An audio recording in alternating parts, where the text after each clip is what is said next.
할렐루야. 오늘 3부 예배에 나오신 모든 분들을 환영하고 축복합니다. 저는 오늘 예배를 시작하면서 시 한 편을 여러분과 함께 읽으려고 합니다. 정호승님의 범길이라고 하는 시입니다. 우리 함께 읽겠습니다. 길이 끝나는 곳에서도 길이 있다. 길이 끝나는 곳에서도 길이 되는 사람이 있다. 스스로 범길이 되어 끝없이 걸어가는 사람이 있다. 강물은 흐르다가 멈추고 새들은 날아가 돌아오지 않고 하늘과 땅 사이의 모든 꽃잎은 흩어져도 보라, 사랑이 끝나는 곳에서도 사랑으로 남아있는 사람이 있다. 스스로 사랑이 되어 한없이 범길을 걸어가는 사람이 있다. 범길을 너무나 아름답게 묘사한 시입니다. 그런데 저는 이 시를 읽으며 생각했습니다. 시인이 생각하는 범길이 정확하게 무엇인지는 잘 모릅니다. 그런데 저는 이 시를 읽으면서 부활하신 예수님이 떠올랐습니다. 모든 것이 멈춰지고 끝났다고 하는 그 사망으로 모든 것이 끝났다고 하는 그 순간 새로운 길을 내시고 부활의 길을 내시고 그 길을 영원하게 이끌어 가시고 인도하신 예수님. 모든 것이 멈춘 것 같고 더 이상 희망과 기대할 것이 없는 것 같은 이 세상 속에서도 여전히 사랑으로 남아서 그 자리를 지키고 계시면서 새로운 길을 열어서 사랑의 길을 만들어 가시는 예수 그리스도. 그분이 어쩌면 이 범길같이 우리를 찾아오신 예수 그리스도, 부활하신 예수 그리스도의 모습이 아닐까 저는 생각합니다. 저는 이 부활하신 예수 그리스도가 저와 여러분을 오늘 찾아오셔서 우리와 함께 동행해 주시기를 원하시고 우리와 함께 새로운 길을 걸어가기를 원하심을 여러분 믿으시고 이 시간 우리 모두가 그 주님을 바라볼 수 있는 은혜의 시간이 될 수 있기를 간절히 소원합니다. 우리 서로 한번 이렇게 인사하겠습니다. 샬롬 이렇게 인사하겠습니다. 이렇게 인사할까요? 주님의 평화가 여러분과 함께 하시기를 바랍니다. 오늘 우리는 특별한 인사를 했습니다. 샬롬이라고 하는 이 말은 이스라엘 백성들에게는 아주 특별한 의미의 인사였습니다. 아주 어렸을 때부터 수십 년, 수백 년, 수천 년 동안 그들의 전통적인 인사법이 샬롬이라고 하는 인사였습니다. 오늘 저는 이 샬롬이라고 하는 이 인사를 가장 먼저 예수님께서 불안에 떨고 있는 제자들을 찾아오셔서 하신 말씀 중에 오늘 너희가 평안할지어다 라고 하는 이 말씀이 샬롬이라고 하는 인사와 동일함을 알 수가 있습니다. 저는 이 말씀을 준비하면서 왜 예수님께서 살아계시는 동안 많은 제자들이 그를 따르고 많은 사람들이 그를 따라서 동행했지만 예수님께서 십자가에 못 박혀 돌아가신 다음에 뿔뿔이 다 흩어지게 됩니다. 사실 예수님이 살아계실 때에 수많은 군중이 모여들 때는 제자들이 으쓱했을 것입니다. 어디를 가나 예수님의 제자임이 자랑스러웠을 것입니다. 그런데 안타깝게도 예수님께서 고난의 길을 걷기 시작하시고 우리의 모든 인간의 죄를 담당하시고 십자가를 지실 때에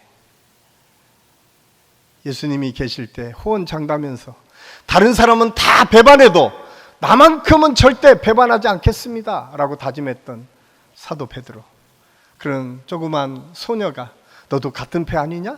너도 저 사람과 같이 움직이지 않았니? 라고 했을 때에 아니다, 심지어는 예수님을 저주하며 부인했다고 성경은 기록하고 있습니다.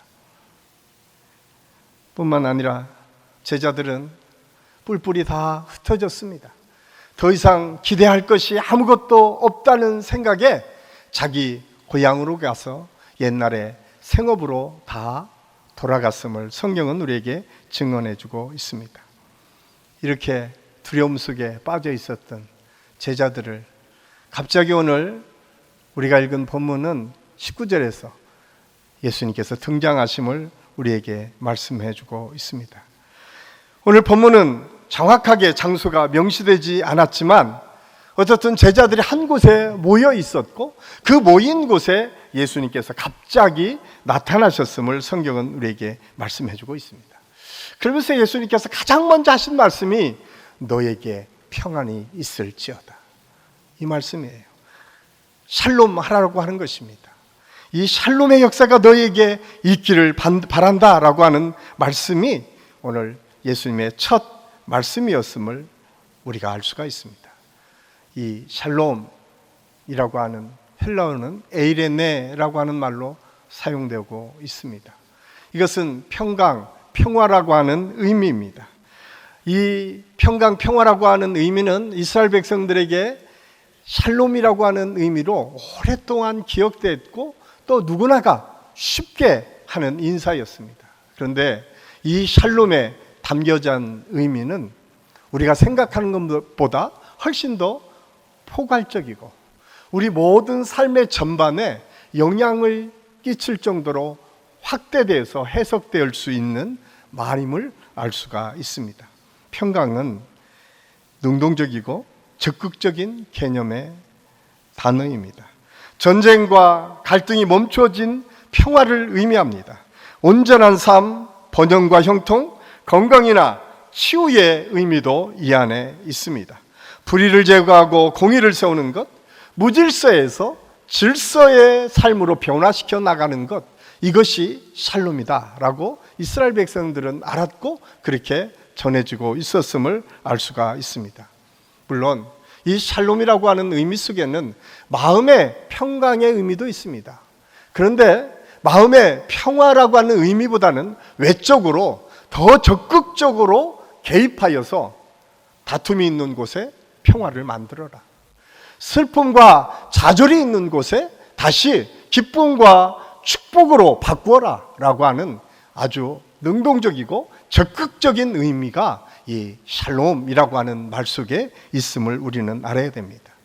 특별히 예수님께서 하나님과 깨어진 관계를 회복하시기 위해서 이 땅에 오셨는데 그것 자체가 샬롬을 이루러 오셨음을 우리가 알 수가 있습니다. 그래서 예수님은 샬롬이십니다. 우리에게 평화를 주시고 우리에게 화목을 주시고 우리에게 새로운 하나님의 축복의 길을 열어주시는 분이셨음을 성경은 우리에게 말씀해 주고 있습니다. 그렇다면 왜 제자들은 이 평강, 이 샬롬을 잃어버렸을까요? 바로 예수님께서 십자가에 죽으셨기 때문에 그렇습니다. 그들이 함께 하나님의 나라를 꿈꾸며 그들은 이 땅의 새로운 평등의 나라, 모든 사람이 기쁘고 즐겁고 행복할 수 있는 나라, 더 이상 다른 나라의 지배를 받지 않고 로마가 더 이상 지배하지 않고 이스라엘 스스로 독립하는 나라, 뿐만 아니라 아마 제자들의 마음속에는 예수님께서 가는 곳곳마다 귀신을 쫓아내셨습니다. 병든 자를 치유해 주셨습니다. 오병이어의 기적을 일으켜 주셨습니다. 이 기적의 주님이 우리 옆에 있기 때문에 심지어는 죽은 자를 살리는 놀라운 능력까지 보여주셨습니다. 그들은 기대했을 것입니다. 아, 이 주님만 우리 곁에 있으면, 이 주님만 우리와 함께 하시면 우리에게 모든 길은 열려질 것이다. 아마 제자들은 예수님을 따라다니는 3년 동안 내내 그런 생각 속에 따라다녔을 것입니다. 그런데 웬걸 그 예수님께서 십자가를 지고 돌아가신 거예요. 물론 예수님께서 수없이 말씀을 통해서 십자가를 지실 것을 예언하셨습니다. 그럼에도 불구하고 제자들은 그 예언의 말씀이 귀에 들어오지 않았습니다. 왜? 지금 자기들이 생각하고 자기들이 원하는 것들이 그들의 삶을 더 주장했었고 지금 자기가 원하는 것이 더 그들에게 필요했기에 예수님께서 말씀하신 고난의 이야기는 귀뚱에도 들리지 않았을 것입니다. 그런데 예수님께서 예언하신 것처럼 예수님께서 고난을 당하시고 십자가에 죽으신 것입니다. 더 이상 예수님을 통해서 뭔가를 꿈꾸기에는 너무나 힘들고 어려운 순간이 그들에게 다가온 것입니다. 물론 우리가 말씀을 통해서 보면 이미 부활하신 예수님이 막달라 마리아에게 보이셨고 예수님께서 부활하셨다라고 하는 소식이 그들에게 들려졌음에도 불구하고 그들은 여전히 그걸 믿지 못하고 두려움 속에 있었음을 성경은 우리에게 말씀해 주고 있습니다. 지난주가 우리 부활절이었습니다.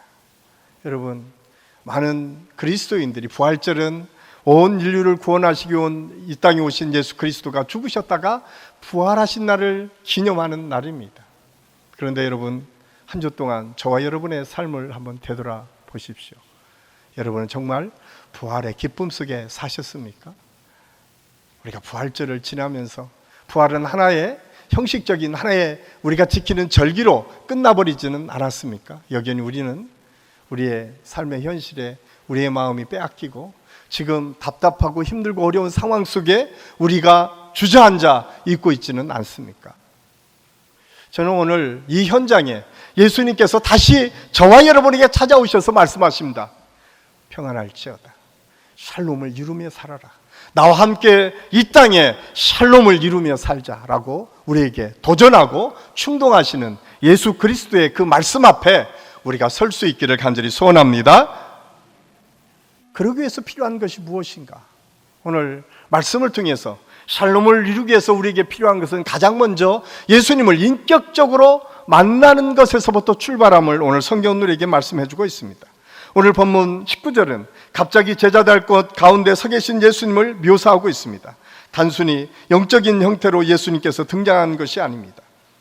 20절에 보면 이미 못자국과 옆구리의 창자국을 보여주셨다 성경은 말씀해 주고 있습니다.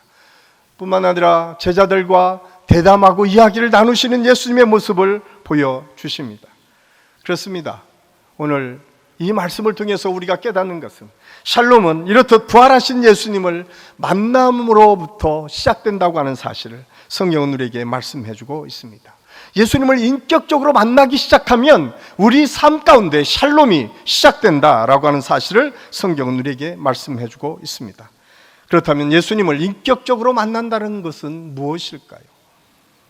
그것은 예수님과 개인적인 관계를 맺고 개인적으로 그분과 영적인 만남을 갖는 것을 의미합니다. 아마도 여러분들이 다 결혼하신 분들은 아내와 이렇게 직접 보고 말하고 교제하며 사는 것과 마찬가지입니다. 이 땅에 지금 예수님께서 성령을 통해서 또 말씀을 통해서 우리와 함께 하시는 것들을 믿고 의지하고 그분과 교제하는 것을 의미합니다. 그렇습니다. 예수님은 인격적인 분이십니다. 그래서 다른 종교와는 다르게 기독교는 예수님이 지금도 살아서 우리와 함께 하신다고 믿고 고백하는 종교입니다. 그러기 위해서 먼저 우리는 예수님이 어떤 분이신지에 대해서 알아야 됩니다. 예수님께서 어떤 분이신지 알아야만 우리는 그분과 인격적으로 만날 수 있고 교제할 수 있습니다. 예수님은 하나님이십니다. 예수님은 메시아이십니다. 예수님은 우리를 위해서 십자가에 죽으시고 부활하신 분이십니다. 예수님께서는 이 땅에 오셔서 부활의 몸을 입고 또 승천하셔서 하나님 우편에 앉아 계시다고 성경은 아주 분명하게 우리에게 말씀해 주고 있습니다. 뿐만 아니라 그분은 심판의 주로 최후 심판 때에 이 땅에 다시 재림의 주로 오셔서 우리 모든 인생을 심판하는 심판주가 되심을 성경은 우리에게 말씀해 주고 있습니다. 요한복음 17장 3절은 그래서 예수님에 대해서 이렇게 우리에게 소개하고 있습니다. 우리 함께 읽겠습니다. 영생은 곧 유일하신 하나님과 그가 보내신 자 예수 그리스도를 아는 것이니라. 예수님을 알게 되면 우리의 삶에 새로운 변화가 일어나기 시작하는데 이제 유한한 우리의 인생이 아니라 영원한 삶을 소유하며 사는 축복으로 우리가 변화될 수 있다라고 하는 사실을 우리에게 말씀해 주고 있습니다. 또한 인격적인 만남은 오늘 믿음을 통해서 만나줄 수 있다라고 하는 사실을 성경은 우리에게 말씀해 주고 있습니다. 내 온 마음과 의지를 예수님께 의탁하고 내 죄를 사해 주신 예수 그리스도, 그리고 그분이 나의 주인이시고 나의 구세주이심을 고백하는 것, 그리고 그분이 확실히 그런 메시아임을 믿는 것, 이것이 오늘 믿음을 갖는 믿음의 사람들의 모습입니다. 그렇습니다. 이런 믿음을 가질 때 우리는 영적으로 거듭남을 경험하게 됩니다. 하나님의 자녀가 되는 축복을 누리게 됩니다. 이제는 예수님의 이름을 의지하여 예수님의 공로로 하나님께 나아갈 수 있게 됩니다. 예수를 믿는 순간 눈에 보이지는 않지만 성령께서 우리와 함께하여 주셔서 우리 삶 가운데 하나님께서 일일이 개입해 주신다고 하는 사실을 성경은 말씀해 주고 있습니다. 그래서 사도 베드로는 베드로전서 1장 8절 9절에서 이렇게 우리에게 말씀해 주고 있습니다. 우리 함께 읽겠습니다. 예수를 너희가 보지 못하였으나 사랑하는도다. 이제도 보지 못하나 믿고 말할 수 없는 영광스러운 즐거움으로 기뻐하니 믿음의 결국 곧 영혼의 구원을 받음이라. 예수님이 보이지 않지만 우리는 믿음으로 그분을 고백하고 만날 수 있다고 오늘 베드로 사도는 우리에게 말씀해 주고 있습니다. 그 영광에 동참한다고 우리에게 말씀해 주고 있습니다. 바울은 예수님을 직접 만나지는 못했지만 믿음으로 우리에게 그 구원의 역사가 시작됨을 말씀해 주고 있습니다. 그리고 이 믿음을 고백할 때에 우리의 삶에 그대로 이루어진다고 하는 사실을 성경은 우리에게 말씀해 주고 있습니다. 예수님이 나의 주 나의 하나님인 것은 그냥 우리가 지식으로 아는 것으로 그쳐서는 안 됩니다. 예수님께서 우리가 믿음으로 고백할 때 우리 안에 들어오셔서 나를 지배하고 그분이 온전히 나를 이끌어 가시도록 전적으로 내 삶을 의탁하는 것, 이것이 믿음의 고백에 있음을 알 수가 있습니다. 이럴 때 성령께서 주시는 기쁨과 슬픔 같은 감정이 우리가 함께 느낄 수가 있고 세상에서 알 수도 없고 주지도 못하는 그 기쁨과 은혜를 누릴 수 있음을 성경은 우리에게 말씀해 주고 있습니다. 저는 우리 한식교회 모든 성도들이 이 부활절을 통해서 이런 하나님의 은혜와 축복을 누릴 수 있기를 예수님의 이름으로 간절히 축원합니다. 부활절은 그래서 마지막이 아닙니다. 끝이 아닙니다. 새로운 시작입니다. 사망의 길에서 끝이 난 것이 아니라 부활의 길이 되셔서 새로운 시대를 열어가시는 예수님, 그 예수님과 인격적인 만남을 통해서 우리의 모든 아픔과 고통과 슬픔을 이기시고 승리의 길을 걸어가시는 그 주님과 동행하는 믿음의 삶을 살 수 있기를 예수님의 이름으로 간절히 축원합니다. 하나님의 샬롬으로 오셔서 우리에게 이 땅에서 샬롬을 이루며 살기를 원하시는 주님의 능력이 저와 여러분에게 있어서 우리가 부활절로 우리의 삶이 끝나는 것이 아니라 우리의 기억 속에 부활이 사라지는 것이 아니라 오늘 또 살아서 우리와 동행하시기를 원하시는 그 주님과 동행하는 믿음의 삶을 살 수 있기를 간절히 소원합니다.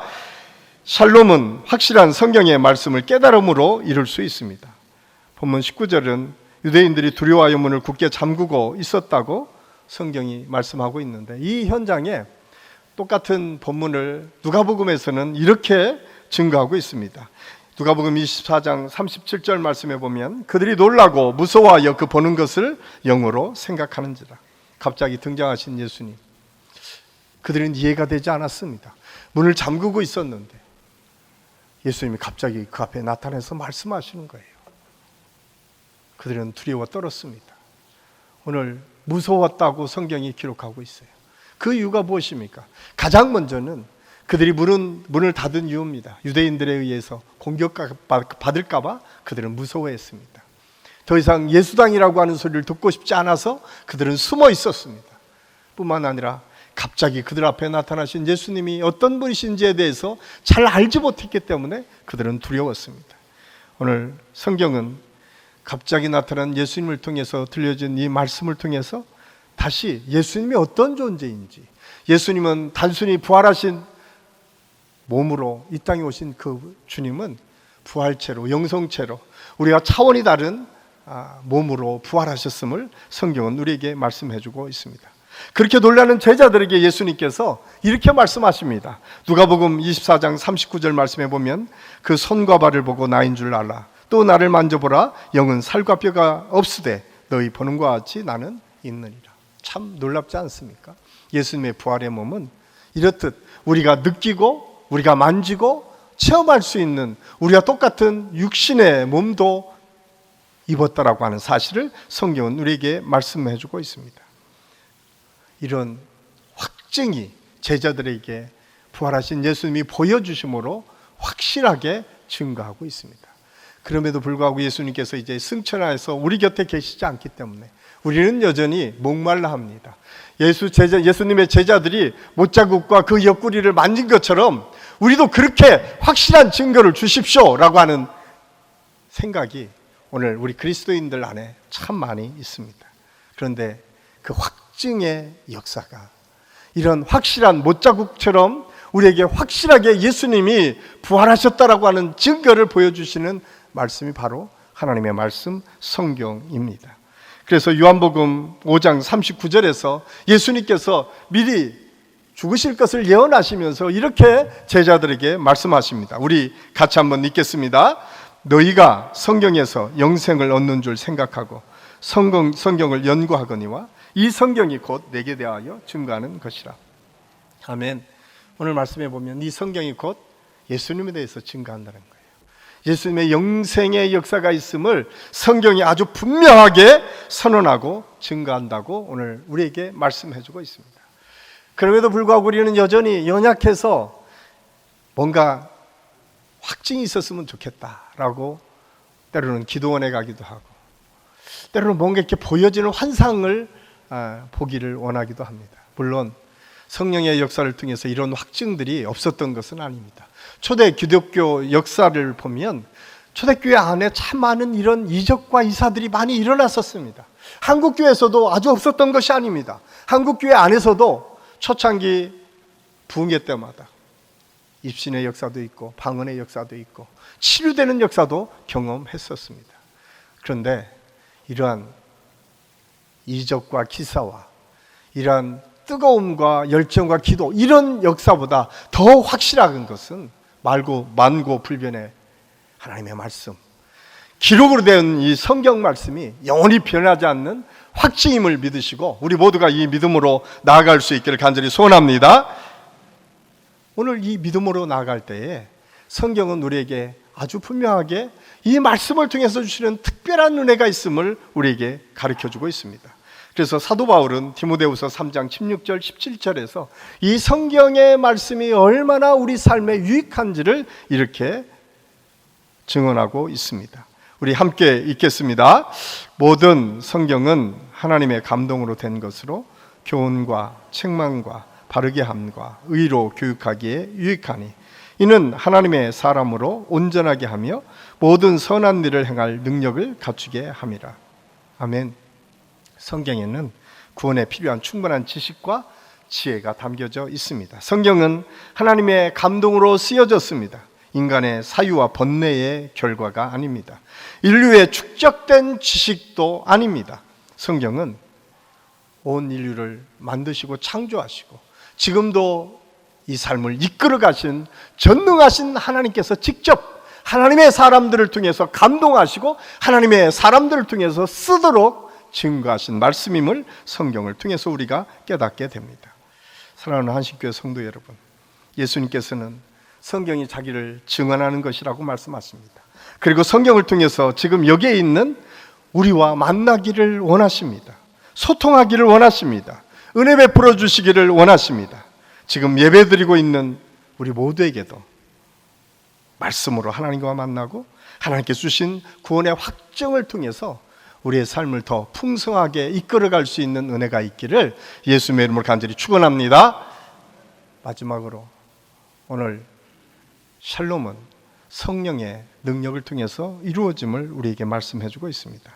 오늘 본문 22절 말씀은 이 말씀을 아시고 그들을 향하여 숨을 내쉬며 이르시되 성령을 받으라 라고 말씀하고 있습니다. 이 성령 숨을 내쉬며 성령을 받으라 말씀하라고 하는 이 장면은 흡사 창세기 2장 7절 말씀에 보면 하나님께서 인간을 흙으로 빚으시고 그 코에 생기를 불어 넣으셨다라고 하는 것과 이렇게 연상이 돼서 연결이 되는 것 같습니다. 하나님께서 우리에게 그렇게 성령을 주시기를 원하신다. 생기를 불어 넣으시기를 원하신다라고 하는 사실을 강조하기 위해서 아마 요한 사도가 기록하지 않았을까 저는 생각을 합니다. 이러한 표현을 통해서 우리가 깨닫는 것은 무엇입니까? 바로 성령은 하나님으로부터 오는 영이다 라고 하는 사실을 깨닫게 됩니다. 우리가 잘 아는 에스겔 37장에 보면 마른 뼈다귀가 골짜기에 질비한 사건을 성경이 기록하고 있는데, 거기에 하나님의 영이 임하니까 그 마른 뼈들이 살이 돋고 생명이 되어서 군대를 이루었다, 성경은 말씀해주고 있습니다.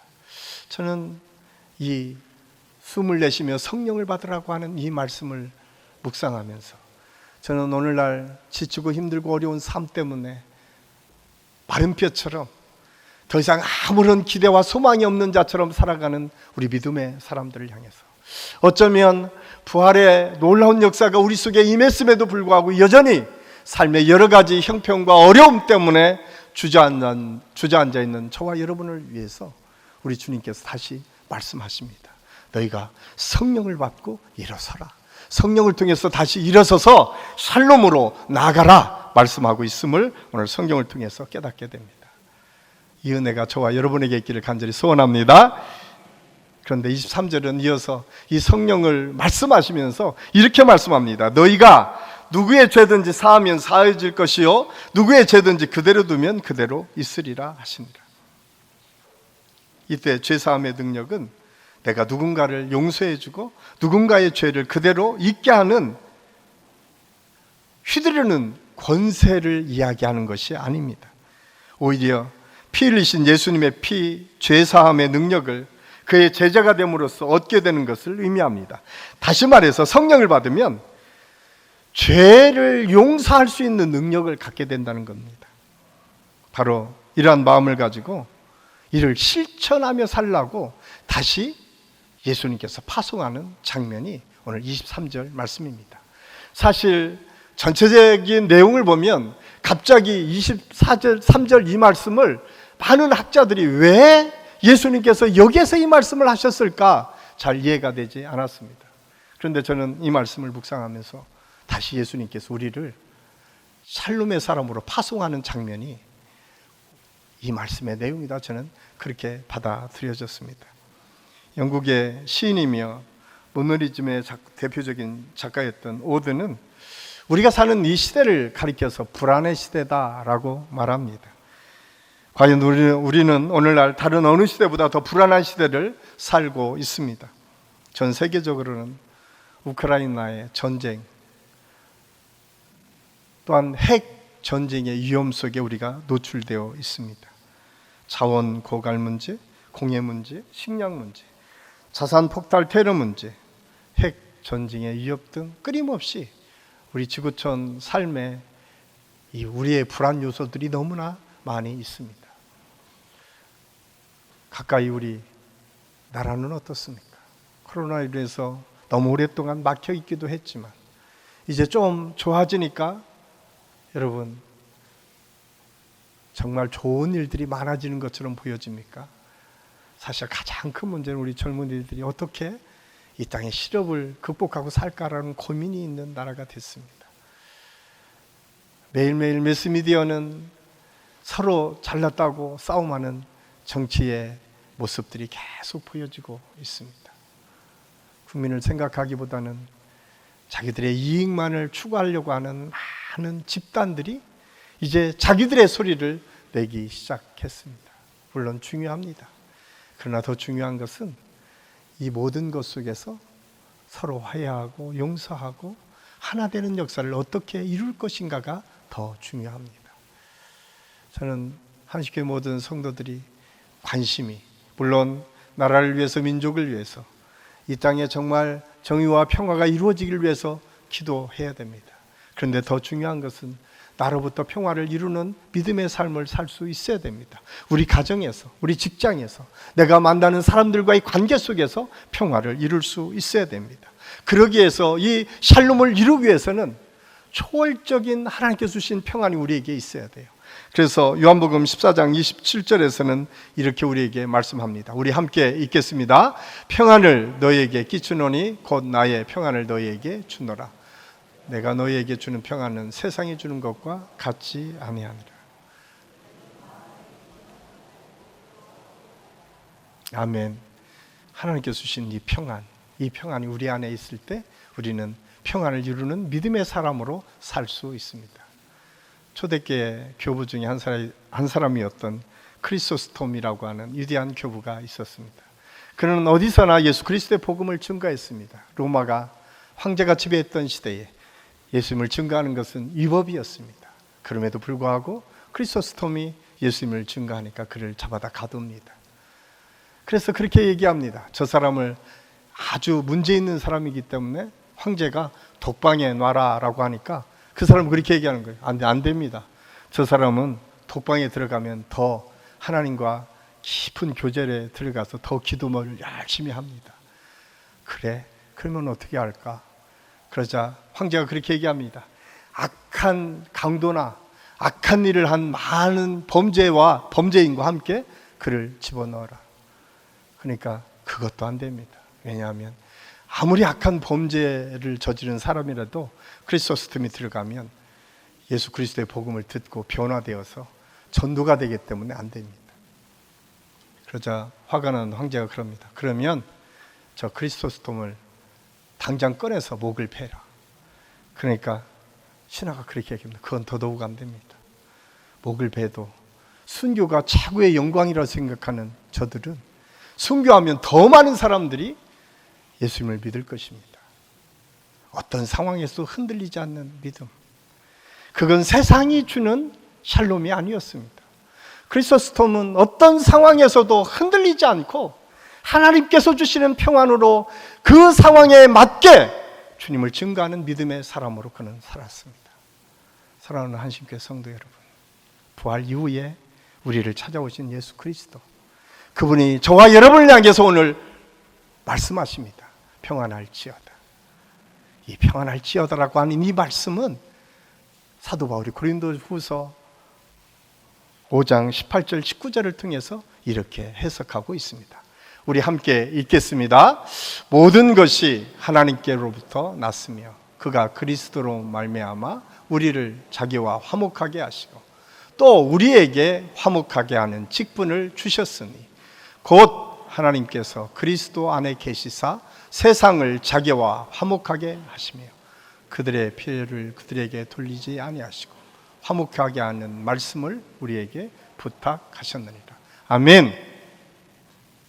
샬롬을 이루는 믿음의 사람, 오늘 너희가 평안할지어다 라고 하는 예수님의 이 말씀은 하나님과의 관계를 화목하게 하신 예수님, 세상과의 관계를 화목하게 하신 그 예수님께서 우리 모두에게 화목의 직분을 주셨다고 말씀하고 있습니다.